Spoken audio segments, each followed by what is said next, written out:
साथियों अगली धारा है बीएनएस की धारा 225 जो कि आईपीसी की धारा 190 के समरूप है। किसके समरूप है? आईपीसी की धारा 190 के समरूप है।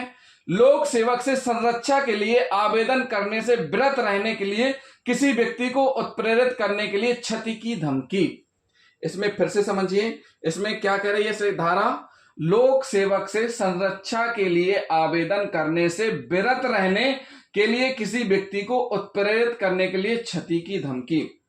इस धारा का मूल उद्देश्य यह है कि कोई व्यक्ति किसी व्यक्ति को लोक सेवक से संरक्षण प्राप्त करने से ना रोक पाए और डरा धमकाकर उसे संरक्षण से विरत या परावृत रहने के लिए धमकी ना दे सके।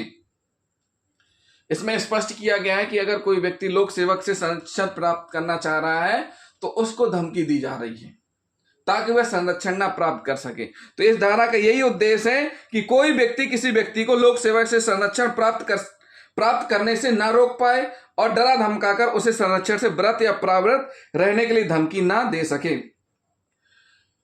इस धारा के अंतर्गत अपराध के लिए निम्नलिखित तथ्यों का विद्यमान होना आवश्यक है।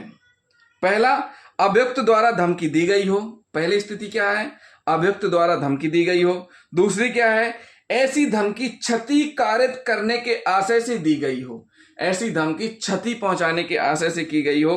नंबर तीसरा, धमकी व्यक्ति को उत्प्रेरित करने के आशय से दी गई हो ताकि वह किसी क्षति से संरक्षा पाने के लिए किसी लोक सेवक को वैध आवेदन करने से विरत रहे।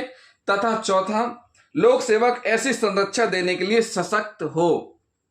डिक्रूज बनाम सम्राट के बाद में गिरजाघर के पादरी को ज्ञात था कि जिस व्यक्ति को वह जाति से बहिष्कृत करने तथा चर्च की संपत्ति पर से कब्जा छोड़ने के लिए धमकाता रहा है या दबाव बना रहा है, उस व्यक्ति के विरुद्ध चर्च की कुछ संपत्ति पर अवैध रूप से कब्जे में रखने के लिए दीवानी या वाद सिविल न्यायालय में पूर्व से ही लंबित हैं। अतः इस धारा के अंतर्गत दोष सिद्धि न्योचित मानी गई। क्या मानी गई? दोष सिद्धि न्योचित मानी गई।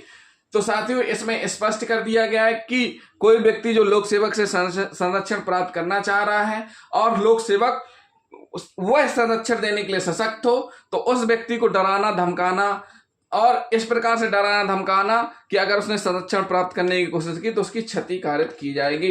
तो जो कोई भी इस प्रकार का कृत्य करेगा उसको दंडित किया जाएगा। दंड का प्रावधान है कितना साथियों?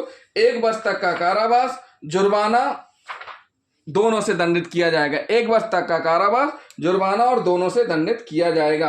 अब हम